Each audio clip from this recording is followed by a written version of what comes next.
Welcome to the Awakened Anesthetist podcast. I'm your host, Mary Roberts. I'm a certified anesthesiologist assistant living and working outside of Kansas City, Missouri.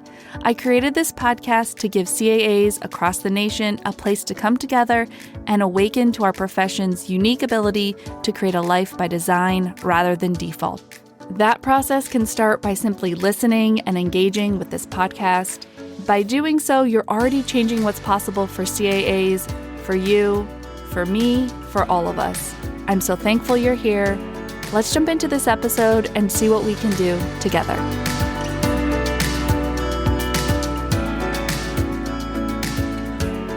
Hello, my CAA community. Happy 2023. Happy New Year. I hope you got through the fourth quarter without too much pain and discomfort. But I think we all probably know that January, for whatever reason, seems to be just as busy as December. So you're in the middle of that right now. And I'm just hoping you're finding some time to remember that you deserve to feel good, you deserve to take breaks, and that it's not always about push, push, push, go, go, go. This 5-ish minutes of mindfulness for the busy CAA is called It's Science. And I wanted to really share what allowed me to buy into all of this, what I previously thought was woo-woo or just like not real or not applicable in my life.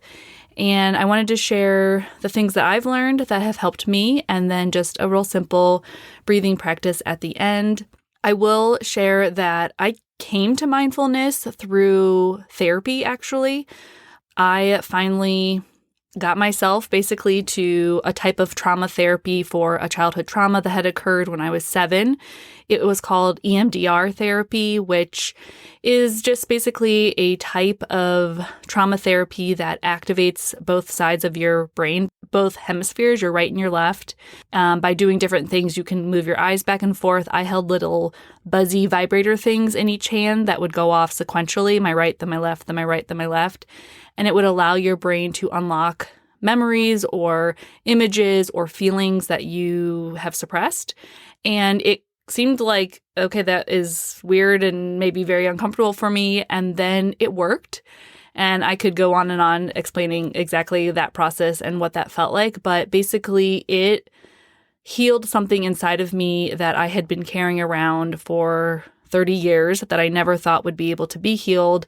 And from that moment forward, I allowed myself, my heart, my mind to open to some new techniques that maybe I'd never tried before, such as mindfulness, to allow my brain and body to feel better, to slow down, to achieve the things that I wanted in my life in terms of the way I wanted to feel each day. And so I just did a lot of research and a lot of understanding, and these things that I'm about to share with you are some of those gems that I found along the way that really helped me buy in. They really helped me say, like, okay, this isn't just woo, and this isn't just for those people over there, but this mindfulness, this breathing, this present moment awareness is for me as a human being, and it works, and it's a practice just like anything else. And so the first thing that I want to share is a really interesting teaching from a mindfulness teacher and psychologist who I began following his podcast. His name is Dr. Rick Hansen. He has a wonderful podcast called Being Well that he does with his son. It's very interesting, very scientific. If you're wanting to dive into this space with a voice that sounds a little bit more like maybe your science-minded type A analytical voice.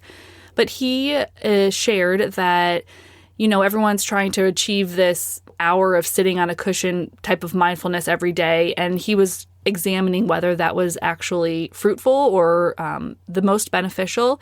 And his research led him to the revelation that it's a 30-minute practice, and it's best for our brains if you break that 30-minute practice up into, say, 10 3-minute practices. So as opposed to sitting somewhere trying to be quiet for 30 minutes and trying to have this what can be a very beautiful meditation mindfulness practice, it's even more beneficial to our brains if we break that up into smaller chunks and allow our brains to get the repetition that begins to tell our brain and to lay down the neural pathways that allow the emotions and the thought control to come in that you're really looking for when you are partaking in a mindfulness practice.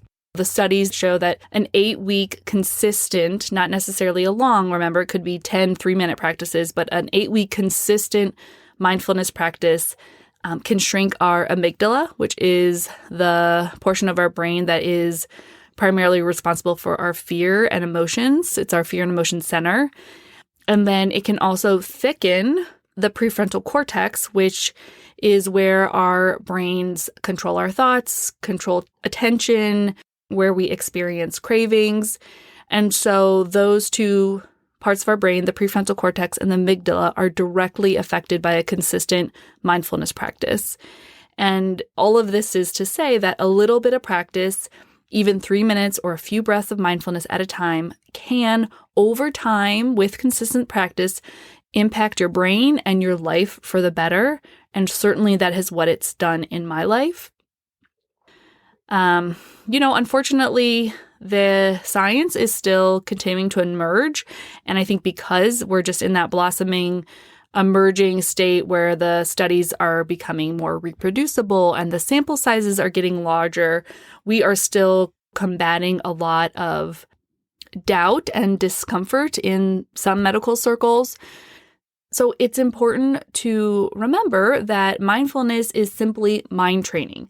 It's not a cure-all, but it's an adjunct to a whole body treatment plan, just like when you're training your body and your muscles for different forms of exercise, basketball, running, weightlifting, different meditations, different forms of mindfulness meditations or compassion practices will train different parts of your brain. So when you practice mindfulness regularly, just like any traditional form of strength training, your brain structure, its capacity, its focus, and clarity can grow. So this to me is very exciting, but I don't want the nuance of it to overwhelm you. You can simply start small. You can start right now. We are going to start at the end of this. You want to just aim for more calm and less stress. I mean, that's all that this can be about. And you can use your parasympathetic system to settle your nervous system overall. You can use mindful breathing to retrain your focus to the present moment. And that allows you to build new neural connections using that wonderful word neuroplasticity, our brain's innate power to grow and change. And all of this happens over time and with just that consistent practice. I want you to remember that even taking the smallest step forward in the direction of your best self is valuable, and it is also outside of the box a little bit. So I want you to feel encouraged that when you are here at the Awakened Anesthetist, you are within a community that is practicing just like you are, that is allowing themselves to be open to this different way to interpret self-care, our best selves, how to feel better. And I'm certainly not an expert by any stretch. I am still very much in the beginning phases of my own practice and my own mindfulness training. But I committed to this practice because I can see the value in my own life. It's already developed. It's already developing. I have decreased my own anxiety symptoms. I have understood that I have OCD, and I've found ways to help myself with the OCD flare-ups. I just feel better. I'm sleeping better. I have more mechanisms to help myself on my bad days. I can be more present in my good days. I'm just overall less overwhelmed and feeling more content and satisfied, which is pretty freaking awesome. So I am going to include some other resources in the episode description on whatever podcast platform you're listening to this. I do hope that you just take one small step today to explore what this mindfulness meditation stuff can do for you, how it feels in your body. Just let yourself be open to it without all the judgment, without all the perfectionism. And I invite you to start now with me doing a simple box breathing technique. As I said earlier, different forms of mindfulness exercises will accomplish different goals. So this box breathing technique is meant to reduce stress and to stimulate concentration as we focus our attention on making our inhale breath and our exhalations the same length. So wherever you are, if you can put both feet on the ground so our bodies feel settled and stable, get comfortable whether you're standing or sitting. You can close your eyes if you want, or you can just softly focus your gaze on one thing. You're going to take your mind's eye and imagine a box in front of you with 4 equal sides, of course.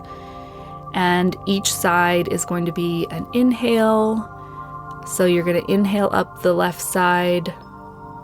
Then you'll exhale over the top. Inhale down the right side. And exhale down the bottom. And you want to focus on your inhales and your exhales being the same duration. Let's do 2 breaths together, and then I'll give time to do a couple breaths on your own. Let's inhale. Exhale. Down the right side, inhale. Exhale. One more inhale up the left side of the box. Exhale across the top. Inhale down the right. And exhale along the bottom. I'm going to give you some time and space to do 2 more breaths on your own. I'll do them along with you.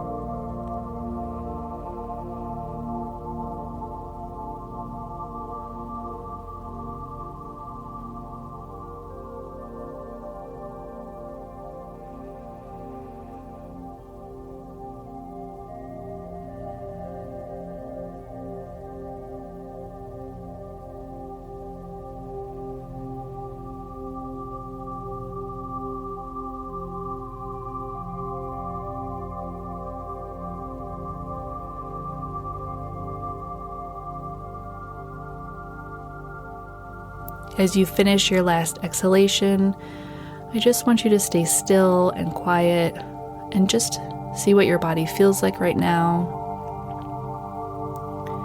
Notice if you have any new sensations or different sensations. Allow whatever you're feeling to just be there and notice it.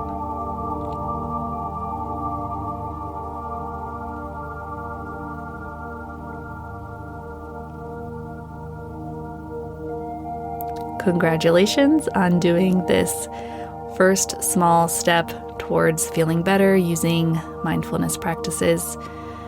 I hope you have a great rest of your January. I will be back next month with another process episode on the first of the month. I hope everyone is well till then. Talk soon.